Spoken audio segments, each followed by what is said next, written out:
Gonna throw it. Slant. This bunch for you, Mizzou. They are carving up this LSU defense. You don't get no better than that, man. Now Cook's gonna throw the deep ball, and Burton's past the defense. Touchdown, Luther Burton. 47 yards.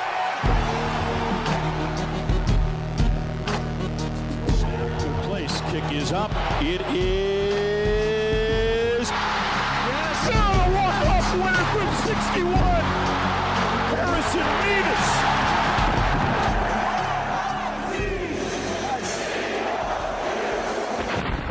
This is the Mizzodcast. Howdy, Tiger fans. Welcome to the Mizzodcast. I'm your host, Brendan Anthony. Joining me, as always, is my longtime brother, What's up, dum-dums? Colin Anthony. Hey. And we are doing our first video podcast. Visual.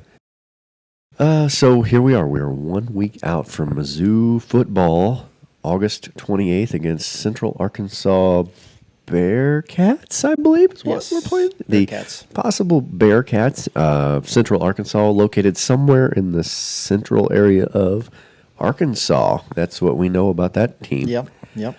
But we know a little bit more about our Missouri Tigers. And I think the topic of conversation all summer long, or maybe just for lack of other things to talk about, but very important, Colin, is a position battle. Yeah. It's quarterback. Yeah, it's Drinkwitz's favorite battle. Yeah, calm down, guys. That's my message for the Mizzodcast listeners today. Calm the fuck down. I mean, every time I've seen anybody post anything, either Mizzou-oriented or outside of the Mizzou universe, Drinkwitz is saying, hey, game one, maybe even game two, we're going to be playing two quarterbacks. And you see the same thing posted every time. If you got two quarterbacks, you got no quarterbacks. And I'm like, okay, you haven't had a thought there. You're just quoting a cliche. But also, no, we don't. This is not how Drinkwitz works. We've seen this movie before. A couple years ago, people have the memory of goldfish, but the reality is Drinkwitz has done this before. There is no battle here. We don't know what's going to happen, but Drinkwitz does. He already knows. Yeah, he just loves the spotlight, I think. He's like Jerry Jones in the Michael Parsons contract negotiation. He wants to drag him out just so he gets, I don't know, he seems to relish in it. I mean, we had this with Cook and Horn before, and we know that Drinkwitz loved Brady Cook, and he still pretended that Sam Horn had a chance to play quarterback for this team for a really long time. And I don't know if Sam Horn's got an honest shot at this. I kind of feel like they brought in the Pribula kid to play him, but I mean, maybe Sam Horn gets the job. But the fact is that they were supposed to announce it on Wednesday. Hey guys, we're going to get some info on Wednesday. What a great day Wednesday is going to be. Yeah, let's hear it. So the decision they made was no decision. Yeah. So we've decided to continue our quarterback battle into week one. So Drinkwitz actually said in his little press conference that week, he's like, hey, we're going to sit down with them, make sure the team's good and whatever, and we're going to make a decision. And no, they didn't make a decision. Yeah, but the fact of the matter is we're not going to be running a two-quarterback system this year. That's not what you're going to see. And I doubt you're going to see a two-quarterback system in week 2 against Kansas. Whatever we got, here's what I think is going to happen. Drink is going to play one guy 75% of the snaps in Central Arkansas and another guy 25% of the snaps. Both guys will get snaps, but it will not be equitable. And the guy he wants, he's going to praise his performance. Yep. And the guy he doesn't want, he'll say, you're also good at football, but let's talk about the first guy again. Yeah. And I'm thinking it's Pribula, but I don't have anything really solid to go on for that. That's my gut. But we're going to have a single quarterback system early on in this season. So everybody that's concerned that we're going to have some confusing two-quarterback system and we're not going to have any quarterback, that's not how Drinkwitz operates. He doesn't even run a two running back system. No, he's a bell cow guy. So when he gets a guy he likes, and he will, if he hasn't already, they're going to be the guy. So they'll be the person in line to date his daughter after Brady Cook. That's right. And so anyway, no worries. Calm down. Chill out. That's my thing. But the other position battle that we've talked about in the past, Colin, is that of left tackle. And I think the wisdom going into this was that, Javon Richardson had been getting snaps last year, but clearly they wanted somebody better at that left tackle position, so they brought in Johnny Williams IV out of the transfer portal from West Virginia. And they've been battling it out, and lo and behold, They both lost. neither one of them are winning the job. Yeah, they both lost. Yeah, so in steps Caden Green from the left guard position. This is the one I'm concerned about, Colin, because I feel like you only bring Caden Green in because you're not happy with the performance of the other two guys. Yeah, the only upside of that is I think the kid from transfer from Michigan they had playing right guard is now going to get to move to left guard, which apparently is his sort of natural position. And I'm hoping there's enough depth at the rest of the offensive line that if you take Green and you move him over to the left tackle position, you're not really losing all that much. Right. Hopefully, he's probably the best athlete on your offensive line, and though it may not be his natural position, I don't know. I mean, I remember when they were recruiting him, people were like, "Oh, this guy's like going to be your left tackle," and then he comes in and he's immediately they never even look at him. There's just guard. Yeah. And then that's the way they intended to play him this year. Yeah. I think that's his natural position. But what Drinkwitz would really like is to clone Caden Green and have two of him and play one at left tackle and one at left guard. That'd be cool. That machine has not been invented yet, despite what the movie Multiplicity taught me in the 1990s. It's alright, 'cause I'm safe out of there. I was very confused by that. I thought that was a real thing. Mm-hmm. But no, unfortunately, we will not be able to have two Caden Greens on the team. But if he is at that left tackle position, it is shorn up, and it's kind of a disappointment for Johnny Williams IV, who came here to play football and may not get to do a lot of that. So I don't know. Well, I mean, there's still room for improvement. I mean, Yeah. you never know what injuries are going to do your line, but I think offensive line definitely is one of the question marks on this team. I think people don't have a lot of concerns, at least Mizzou fans, because if Drinkwitz is to be believed, again, he's talking about both of these players. Just like nobody's separating from themselves, but man, I've got two pretty good quarterbacks. But he's basically, they ran the 2-minute, they ran the 4-minute, got chubbed up watching both. We're going to be able to be competitive no matter who plays. And so he seems high on both of them, which is a good sign because I feel like when Brady Cook and Horn, it makes me believe that Horn may actually be competitive for this job. Because when him and Cook were going for the job, you always felt like with Brady Cook, he was like, oh, what a terrific man, this guy. What a mensch. Yeah. And then he got to Horn. He's like, yeah, he's a guy too. Yeah. He's got some growing up to do. He also plays football. Yeah. And so it was kind of like, is this really a competition? And it turned out it wasn't. So, but I don't feel that now. He's as complimentary of Horn as he is Pribula. And so maybe Horn gets the job. I mean, he's a taller quarterback. He's rangy. He runs well. They both are pretty mobile, which I love if you're going to be in a college football team. I mean, mobile in the NFL sort of equals injury. Pribula is more mobile, but yeah. I here's the thing. With the fans kind of being concerned that we don't have a starting quarterback named and being afraid we have a two-quarterback system, that's not going to be the case. In fact, I feel the exact opposite. I feel like I've never had this much confidence in our 2 and even 3 deep quarterback room. Yeah, Zoller's looked in a long time. I mean, he came out of the conversation almost immediately. Yeah. He was just He's the raw. third guy. He is, but threw the prettiest ball when you watch the videos. Right. I was like, man, look at this guy. Yeah. There's a pretty football, which I mean ultimately doesn't mean anything, but it sure looks good on film. And so you're like, hey, and he's a big recruit. Had the ankle injury. It kind of took him out of any competition for a role this year. But it makes you feel like, unless the transfer portal being what it is, nothing's ever certain. But it makes you feel pretty good about the quarterback room in a way that I don't think I've ever felt. Well, there's just been a significant drop-off from QB1 to QB2 in most Mizzou seasons. Yeah. Is better than I can remember. I feel like most years we have been, think about the Bazelak years and things like that. Like there was, all 3 of the quarterbacks we have on our roster right now are all better than Bazelak at his best. And no offense to Bazelak, he had some good games. And there was a time when I was like, hey, this guy, he might be something. And they turned into a wet fart. But I feel like if you put any of these 3 players on that football team, Bazelak becomes the backup immediately. Right. Yeah, that's right. We are in a strong quarterback position, and Drink has never been in this strong of a quarterback position. Brady Cook was the one guy he's had so far that could actually get a team wins and that he could feel comfortable with.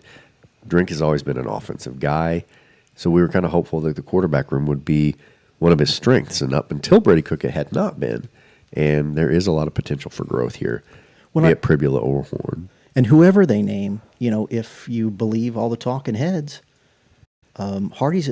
I mean, people are saying Hardy's going to be a beast. Yeah. I hope all the expectations that are being heaped on that kid turn out to be true, because whoever ends up being your quarterback is going to be under so much less stress if you've got a very good running game, and they do the zone stretch thing, and if you got a guy that can hit a hole, and this guy apparently has got some pop, it could get really fun. I think the hype around him is that he was highly touted when we got him, and then he's come on to campus in Columbia, and everything that was promised is that and more. That's what the coaches are saying. He's the prince who was promised. Yes, that's right. And so here at Mizzou is, I think, 2 out of the last 3 seasons, we've set single-season rushing records, be it Tyler Beatty or be it Cody Schrader. Mm-hmm. And it feels a little plug and play. Yeah, and so we've become a team that has strong quarterback play or running back play. So here we have a very, very strong candidate for the RB1 position, and people are rightfully excited, I think. On the other side of the ball, everybody seems optimistic about the defense, and they should. I mean, it looks good. I'm excited about Carnell. I'm excited about the linebacking group. They're deep there.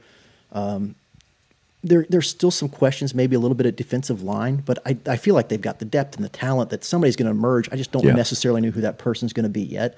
But there's going to be somebody that you may know their name, but they're going to have a breakout season. And hope I'm speaking it into existence from my lips to God's ears. Well, I think we need somebody on the defensive line to be a playmaker. I think part of the reason people are excited about the defense, besides the experience coming back and the talent, is that there's depth too. So, Missouri, I feel like even in our good years, we're a team that's one deep a lot of times. When we go up against the Georgias and the Alabamas, we look pretty tired in the third and fourth quarter because they're a lot deeper than we are. But on defense, we have depth this year, real SEC depth.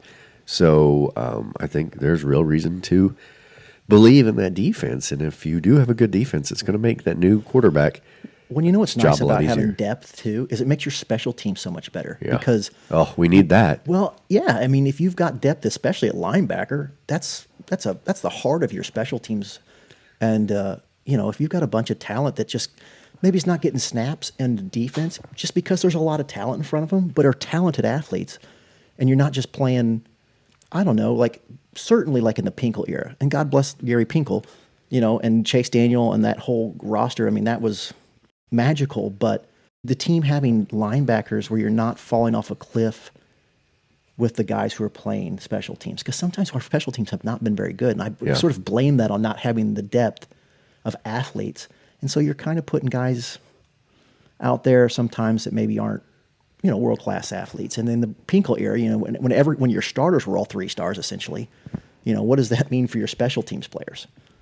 But Drinkwitz has so much more depth, and if you look at his recruiting, the amount of 4-star athletes that comprise this roster as compared to years past, certainly before Drinkwitz, it's remarkable. I mean, it's what Drinkwitz has done well here. I mean, Lord knows everybody has had their frustration with Drinkwitz at times, but the recruiting has been fantastic, and it looks like it's fantastic again. If he has another really good season, I think everybody would be rightfully concerned that what happens to Drinkwitz next year, because I feel like Florida and LSU, I mean, maybe not LSU, I mean, Brian Kelly has done nothing to endear himself really to LSU all that much. And, Hugh Freeze is done. He's cooked. He never should have been hired. Auburn deserves whatever crap happens to them this year. I hope their season is an absolute dog water, and it's looking like it's going to be. Oh. And they deserve it for hiring Hugh Freeze. But Auburn's going to need a coach. Drinkwitz spent time there. So, I mean, I hope that doesn't happen. But I've always said on this show, if you're Mizzou, the best case scenario when you hire Eli Drinkwitz is he has so much success that he gets poached by a blue chip. And I hope he doesn't go to a blue chip, but to hope he's going to be Gary Pinkel and turn his nose up at some opportunity is probably wishful thinking. Yeah. But maybe, you never know. They've given the guy everything he's wanted. Yeah. You know what I mean? And so who knows? And I'm proud of the university curators, the donor class of the fan base, because Mizzou has had pretty deep pockets. They have spent their stadium additions. Drinkwitz seems to have a blank check for whatever he wants. He got more money for his assistants this year in the offseason.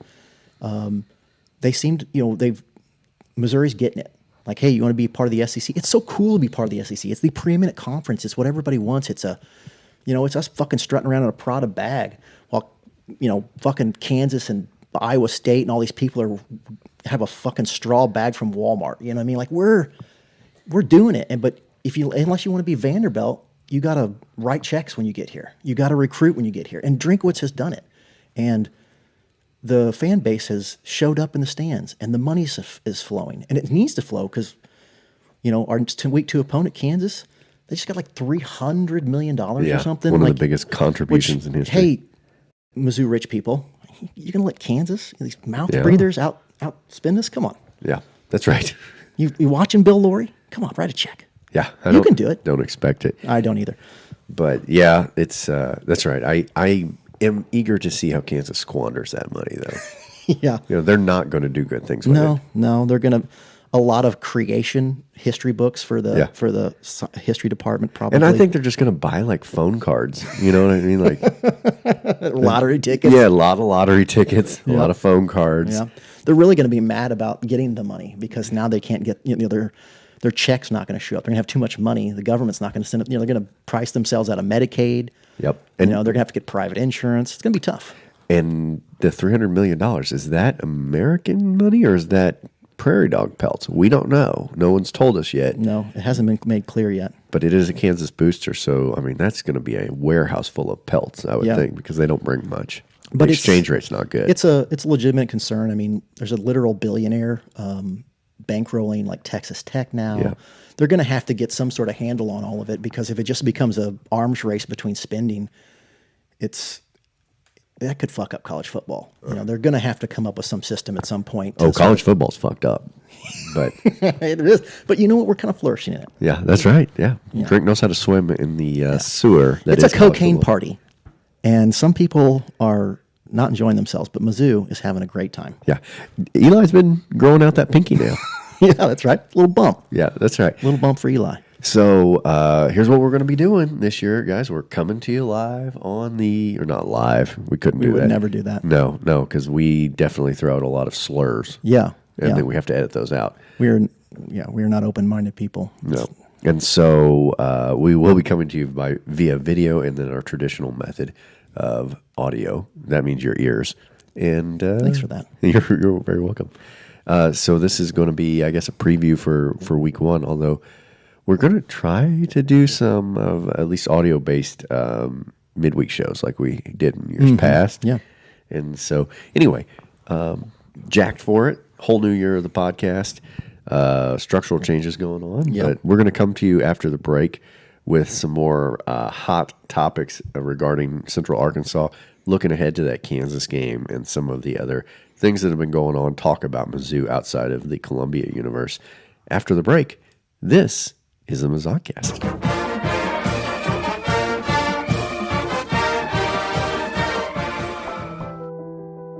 Mizzou football is more than a game. It's a tradition that brings Tigers together, generation after generation. And for decades, one of the simplest traditions has been a symbol of our shared experience, the communal trough urinals. They've been there through victories, defeats, and everything in between. It's about connection, a place where every Tiger, no matter who they are, shares the moment. There are no CEOs or janitors, no hedge fund managers or bartenders. There are only Tigers, standing shoulder to shoulder, united in relief and camaraderie, holding on to hope and their manhood. But now, this unique piece of our history is under threat. Modern renovations could send this tradition down the drain forever. Don't let part of what makes Mizzou special be lost. We win together, we lose together, and by God, we urinate together. Join the movement and sign our petition entitled Save Mizzou's Trough Urinals at change.org, because you can't flush tradition.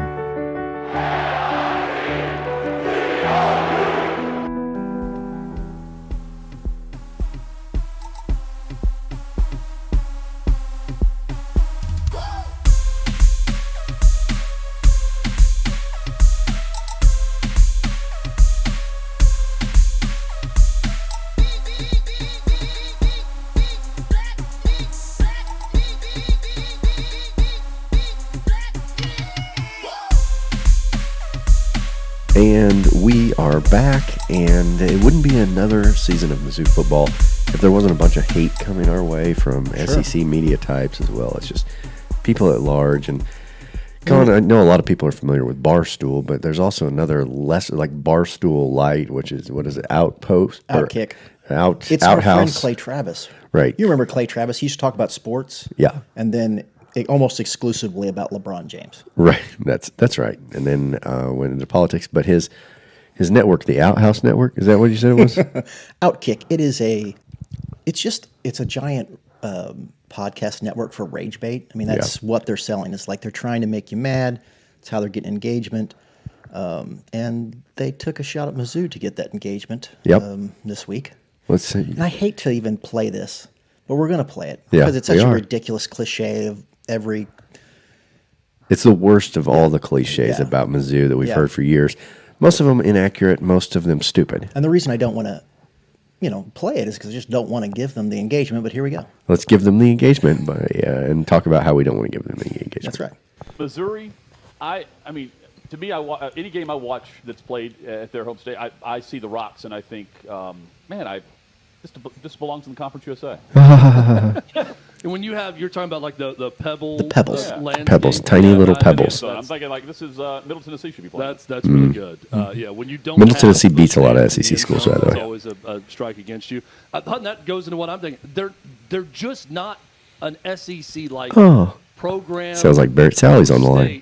Within this conference, and every other edition, going back to '92 with South Carolina and Arkansas and A&M and Texas, and they all felt they're SEC, all Brandon. SEC-like to me. Yeah, they're SEC-like. When they jumped in, I'm thinking that makes sense with that fan base in that area. Columbia, Missouri, I've driven through many times on the way to Nebraska. To Nebraska, Brennan. So he's been down Highway 70. It tells a lot about Columbia, Missouri on I-70 north of town. States, and now we Fucking gotta drive idiot. Through school in the SEC. Oh my That's God, these sad. guys are I fucking go back to the hilarious. Rocks. I'm like you guys. I listen to folks talk about Neyland or Jordan Hare or Neyland Stadium's a dump. where you're sitting on It just holds a lot of people. And how tough it is. The OU Texas game. Oh, we need to get more luxury areas. Turn it Everyone's off. tired of sitting on bleachers, and I turn on. All right, that's enough of that. So this is what we listen to every year. I personally, I feel like, don't even try to like be SEC. Don't try to fucking dress for football games like they do at Ole Miss. Don't try to do any of that shit. Fuck them. They'll never accept us. Just beat them on the football field, which we have done. And I don't know if they'll ever accept it. No. But who cares? Fuck I would 'em. rather be in this position, honestly, because the press was giving us a lot of love, at least by SEC media standards. Yeah, they think we'll have 7.5 wins. Yeah, yeah. They basically picked us 14th in the conference, but they'd be like, "Hey, Missouri, not so bad. Yeah, good for them. Good for you. Good for you, little guys. Pat, pat, pat." Yeah, but we need more of this because I feel like Mizzou just plays better chasing it than they do. Like too much hype at the beginning of the season. I feel like we had a little bit that last year. And I just feel like we play better as the underdog. It helps you catch people sort of napping on you. They're going to sleep on you a little bit, and you're going to punch them in the mouth. And we keep recruiting people away from Oklahoma and Texas A&M, places like this, and then we're putting $250,000 into our north end zone. So all this fucking attacks on Faroe Field, which I really don't understand. They've driven through, Brennan. They've never been to the stadium, into town. There's no atmosphere there. I mean, I was at the Oklahoma game last year, and it seemed like a pretty good atmosphere. But these guys drove through on Highway 70. Yes, so what do I know? That's true. They can see Hooters from the road. Yep. So they know a lot about town. They got that new Chester chicken or whatever it is, and you're like, hey, they're not on 63. They don't even get to see the Chester. No. Boy, if they knew we had that, maybe they'd give us a little respect. A little bit of love. Absolutely. And you know what? We were talking about it. South Carolina, people are high on South Carolina because they had one good season. One. That's right. And then and they got a good quarterback, which is helpful. Yeah. Make no mistake. But nobody has ever showed Mizzou the love that South Carolina is getting this year. Right. Because they had a competitive team last year, look to be competitive again, and they have a decent quarterback. But there is no world where people are picking them to win the SEC. But they're just world's better than Mizzou. Right. They want South Carolina to be better than Mizzou. They want Arkansas to be better. They're trying to speak it into existence. It's like Mizzou media is like a giant vision board. Like, what do you want out of life? Ferrari, I want South Carolina to be good. I want Mizzou to be Vanderbilt. The problem is with this vision board is instead of the Ferrari and South Carolina being good, you just get Mizzou kicking your fucking ass. And so I kind of prefer that. I like them sleeping on us. Yeah, well, they're like Jaguars from the 70s, where they're pretty cars, Yeah. but they need constant fucking work, and they're super expensive. And if there's not oil on the ground beneath them, there's not oil in the car, right? That's what a lot of these. That's what Tennessee is, right? Yeah. Like, oh no, we're a blue blood, we're fucking good. Look at us, we're Tennessee. Are Peyton you? Manning, ever heard of him? Yeah. Like, no, I have because I'm old. And, But yeah, none of your fan base that is actually in college right now knows who the fuck he is. Peyton Manning's been retired from the NFL a long time, Tennessee fans. Yeah. And they had that one good year against us, two, I Yeah. think, and then we went right back to beating Tennessee. So fuck them, and fuck all the SEC. I mean, here's the thing: don't be intimidated by the SEC teams. Don't be intimidated by the SEC towns. When they say we don't feel like we're SEC, that's a compliment. It means we're not leading the nation in obesity. Yeah, it means or- we're not leading the nation in illiteracy Or infant mortality. infant mortality. We're not up at the top like Basically, they are. we don't feel SEC because of our reading and comprehension scores in school. The South in general and Yeah. the SEC areas, it's the worst part of the country. It is a blight on our nation. Yeah. They're a cancer to the United States, but they're very proud of it. Yeah. So, okay, we don't fit into that, I guess. Yeah. Nuts. So, anyway, but there's other people to hate besides the SEC teams, Colin. Sure. The University of Kansas will be coming to Columbia in a few weeks. And I hate them more. Yeah. And just like we were talking about Tennessee fans. Ahab, everybody. Yeah. Sort of living in the past. This Kansas-Mizzou rivalry for a lot of the fan base is sort of, what's this all about? I mean, there's the student. I'm excited for college students to find out. Yeah, because people our age know what it's about. And Drinkwitz brought it up, goes back to the Civil War. We might have been on the wrong side of that part of it. But, you treat it like your old grandpa, like he's set in his ways. He says some things you wish he wouldn't say, but you also know he fought through some wars. Yeah, sure. But, yeah. So with the Kansas game coming, I think I mentioned on our last show, I got invited by the athletic department to come to the Mizzou Kansas game with the surviving players of the 1960 team who were in my book, Respectable Roughnecks, about that 1960 national championship team. Really excited. They're going to be honored at the game. So one thing I wanted to get our audience hot on was this whole Ahab notion, the buttons that say Ahab stands for, in case you don't know, all hawkers are bastards. And it's a rich tradition that has kind of been lost. 65 years ago this started, and Ahab was a big deal. So I would love, we put out some signage, get Ahab signs printed, put Ahab buttons on, promote Ahab. All hawkers are bastards. Relive our roots. People always bitch about not having traditions. This is a good, excellent tradition to call the Jayhawks bastards. And, let them shit on us for the traditions we do have, like the rocks. Yeah, the Pebbles, Brennan. Pebbles. Pebbles.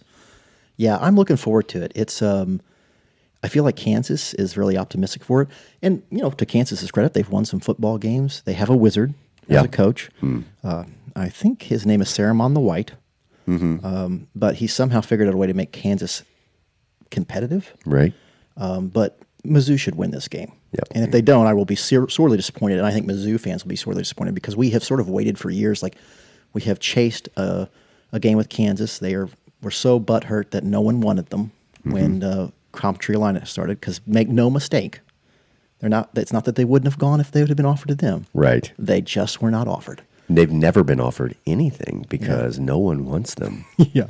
So, but yeah, they've been ducking us all this time, and we're finally getting to play them. And we've just sort of had to make concessions to these bastards for the last few years by sacrificing our basketball team on their altar to get them here. Yeah. Although but now beat it's our Kansas turn last year. That's so true. Good. Let's not forget that. But my point being is that Mizzou's wait till we play in football. Right. And because that's where we get our chance to sort of have our way. And so I hope Mizzou lives up to that because we've been waiting a decade for Mizzou to get to stomp a mud hole in Kansas and walk it dry. And you'll probably remember a couple of years ago when they were trying to push this narrative that Mizzou was trying to duck them in a bowl game, which is complete poppycock. And especially because this game, coming up in a few weeks, was scheduled at that time. It was on the docket. It's like, we're somehow ducking this team that we have scheduled? Yeah.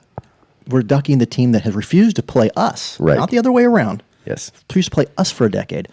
So I'm not sure who's ducking who. It's amazing that people will believe whatever they want to believe, regardless of how true it is, if they just want it to be. People will always choose a comfortable lie over a uncomfortable reality. Yeah, and the uncomfortable reality is Kansas has always sucked at football, and they're going to suck at football forever, and we're going to beat them. We beat Kansas State the last time we played them, and they were pretty chesty that game as well. I wish I could remember. Mark Mangino was talking shit on Mizzou again. Yeah. Like, I don't know, it was like a month ago or something. He's as relevant as Katy Perry. Well, I was just shocked he was still alive. Yes, no kidding. That heart doing some work. I just thought if your blood type is gravy, that eventually that would be early grave time. I was literally surprised. I mean, all joking aside, I was shocked he was alive.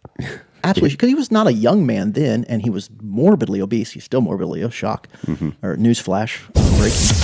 And I was like, that guy's still alive? Yeah, it's sawmill gravy floating through his veins. Yeah, is that right? Is keeping him going, I guess. Yep. It's the health industry is really going to taking a blow because of Mark Mangino, because they're telling us we need to drink more water and get our vitamins and take our creatines and what have you, and whatever Joe Rogan sells. And Mangino's doing none of that. He's just mainlining sawmill gravy. That's right. Yeah, through a straw. And look at him, healthy as a horse. Yeah, a very, very obese horse. He's thin in Kansas. That's true. Well, it's not thin. He's just average. Yeah. So it's nothing new for them. So we are excited about the game. I'm very excited to be there with those 1960 guys. I'd like to pump this out as much as possible and get people excited about it because we do have such a rich history. And for I can't wait to go, Brennan. Young listeners and college students who've never been a part of this Kansas game. Colin's not going with me, by the way. I'm taking my wife. Yeah. And he asked me right away, so you're taking me? And I was like, no, my wife wants to go. Yeah. Can't blame him. I don't sleep with him. So no, he does not. But speaking of sleeping with, Michael Porter Jr., former Mizzou basketball player for 20 seconds, says stuff. Keep a microphone away from that guy. Oh, the whole Porter family. Holy cow! Right? Like, goodness gracious, can you guys get it together? I wish I'd brought it. He basically went on a podcast and was like, talking about John Timmy, like getting no pussy, but he got lots of pussy. John didn't get much pussy, and I'm just like, how are you saying these words out loud? And then he was talking about why people will throw games essentially to make their friends rich via gambling. And I'm like, dude, your brother was literally kicked out of the NBA forever for doing this. Maybe just don't talk about it. Yeah, let's keep him away from a microphone. I think everybody would be. I mean, and then you're talking about all the pussy he was getting. He was saying how he's not in the right headspace because the Lord challenges all of us. Yeah, he does. And his challenge, and please pray for him, is that he's just drowning in NBA pussy. Yeah, and he can't help himself. Yeah, he just has to dive right in. Yeah, and I'm just thinking look, we've all been beset by things, but nothing like this. No, we should start a GoFundMe or something for him. Thoughts and prayers to Michael Porter Jr. and his battle with pussy.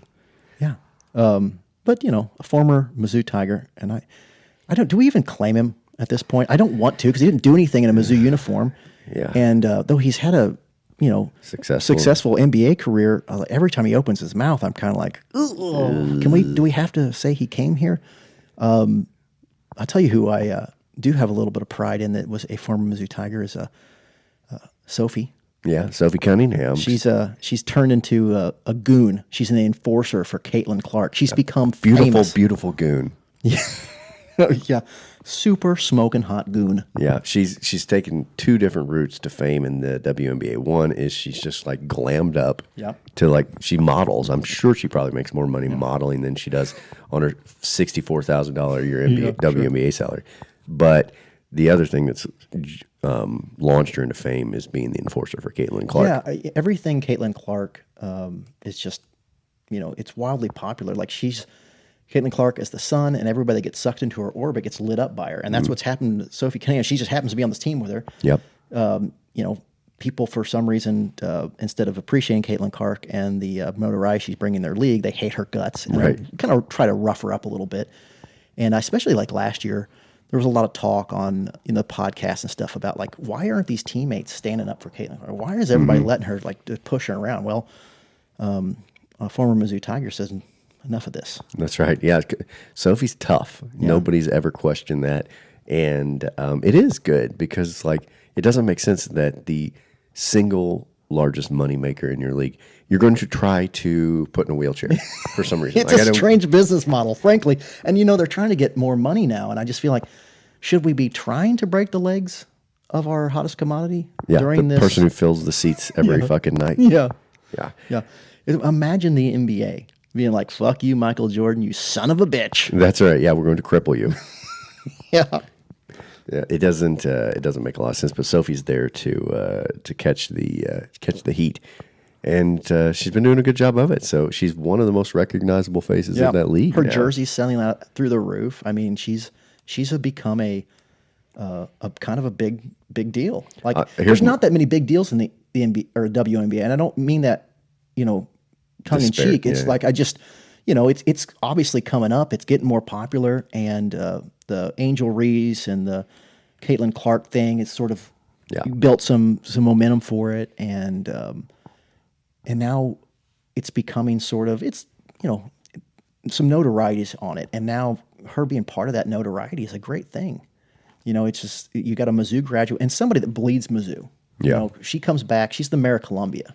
Well, here's what I'm hoping, Colin, since I have been invited to that Kansas game. And part of the package that they put together is that the players and me are going to also go to the Mizzou Letter Winners tailgate prior to this. And I think this new Kansas game we've been waiting over a decade to have, I think there's going to be a lot of Mizzou folks coming back. My hope is that Sophie's in that tailgate and that I can get a hot selfie with Hot Sophie. I wouldn't count on Sophie selfie. I wouldn't count on it. Well, I'm praying for it. And, that's my goal. Okay. I'll push all the 85-year-olds I brought with me from the 1960 team out of the way to get my picture with Sophie. Yeah. And probably Chase Daniel. Yeah, well, and the stylish Chase Daniel.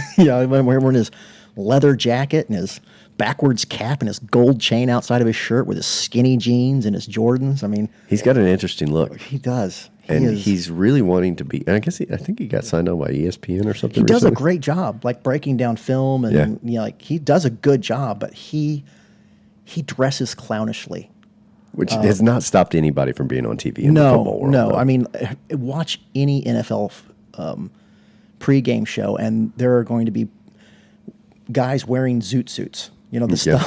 You know what I mean? Like 1940s big band. Like suits, just ridiculous. Lots of tie jewelry. So, teach their own. But I'm just like, man, Chase, this is a very Jersey Shore-esque sort of look we're going for here. Yeah, and it's not a modern look. No, it's the Jersey that's Shore. what I mean. Like, listen, I don't mean you trying to dress a little snappy, a little young, try to appeal to the young folks. Not everybody is as good at it as we are, obviously. Sure, look at us. We say words like Riz and out of pocket.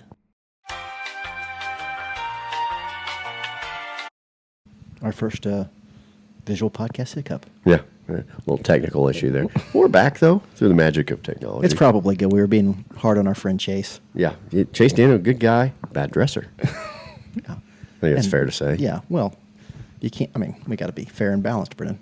That's right. If anything, we were fair and balanced. Sure.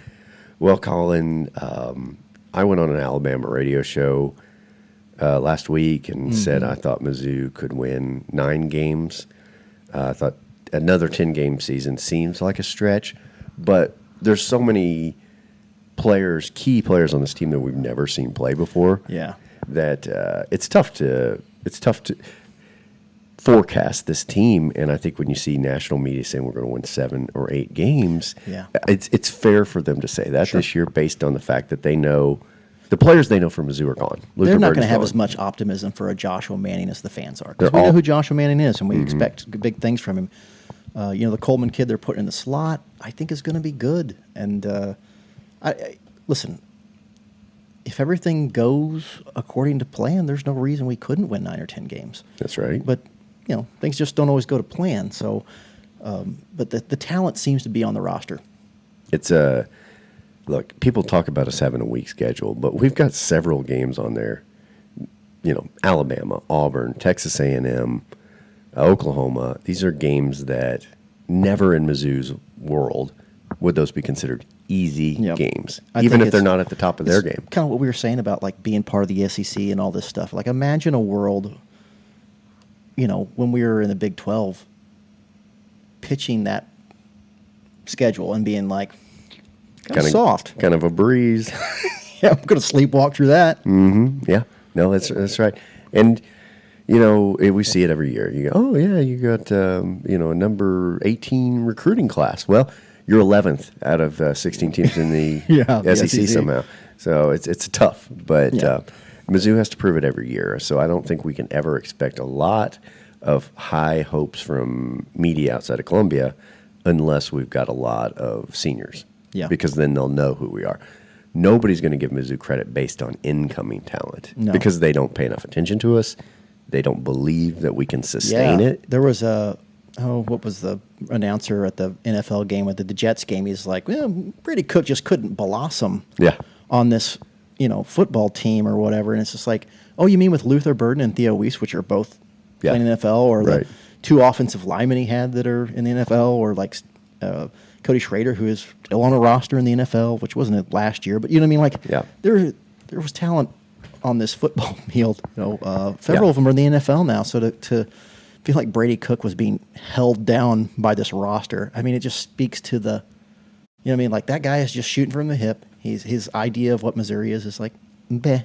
Yeah. And so he's just like, oh, Missouri must not have been good.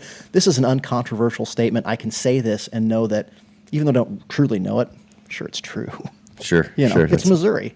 That's right. Yeah, I'm not going to do a lot of research. I've driven on I-70 a couple of times. Yeah, I've been to Nebraska through Columbia, so I think it's like Boomer Esiason or something. I can't remember. Yeah, but and here's the thing too. Despite all that with Brady Cook and yada yada yada, we didn't have a very good offense last year with all that talent. And I think we're going to be better positioned to improve in offense this year simply because I think we will have a stronger running game, which will open everything else up. And I do have confidence that whether it's Pribula or Horn, we're going to have a very solid quarterback behind center. So I'm looking forward to the offense, and I have a lot of faith in the defense. Ergo, I think we're going to surprise some people. And, I hope it's true. The Central Arkansas, we're going to see both quarterbacks. Well, what do you think we're going to learn from that game?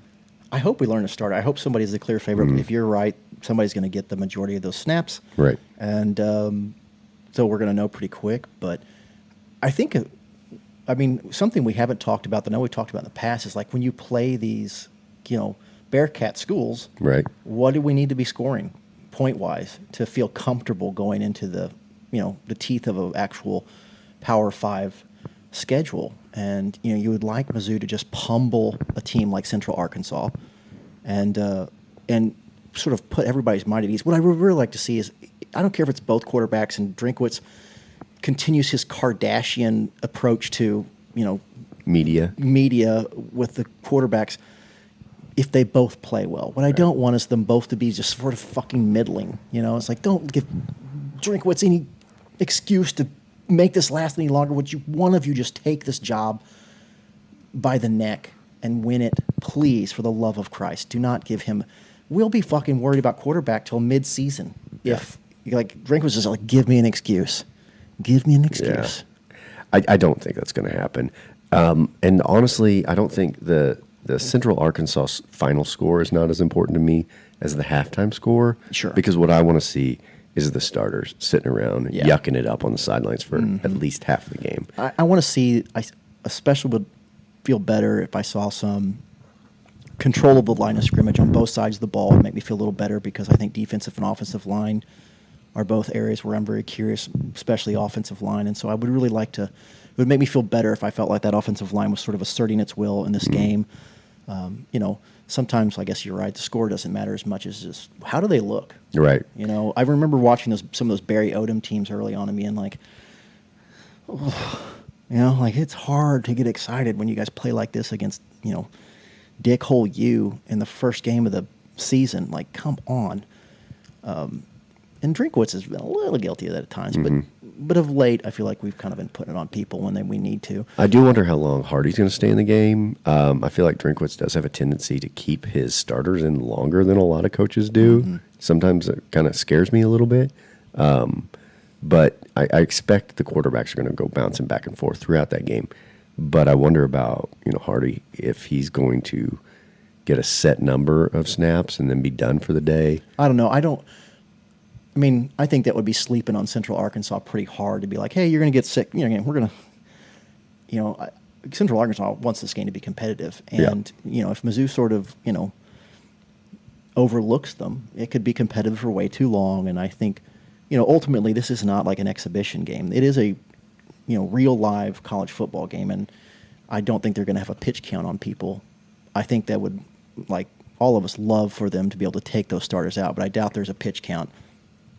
So, anywho. Yeah.